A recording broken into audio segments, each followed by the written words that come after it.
Queridos míos, estem en Silvina, que ve des d'Argentina a aprendre a parlar valencià.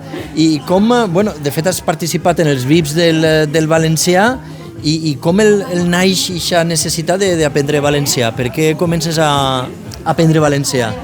Perquè tenia ganes de conèixer la seva cultura, el seu costum i també el poder expressar el millor que puga perquè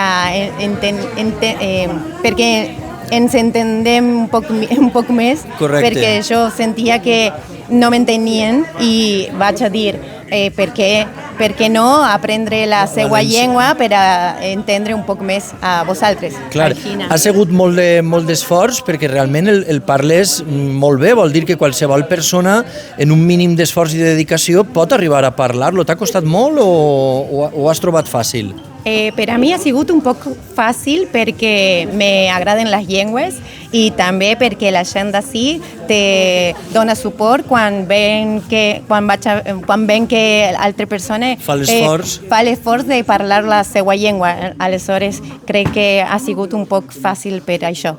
Correcte, vol dir que qualsevol persona, i més en aquest exemple, i donar les gràcies per aquest esforç que fas de conèixer la nostra llengua, tradició, i que podeu veure que és molt fàcil. Sí, i animar-vos a aprendre el valencià.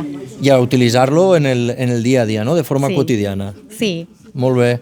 Pues moltíssimes gràcies, de veres. I que seguisques parlant valencià. Gràcies. Adeu. Adeu.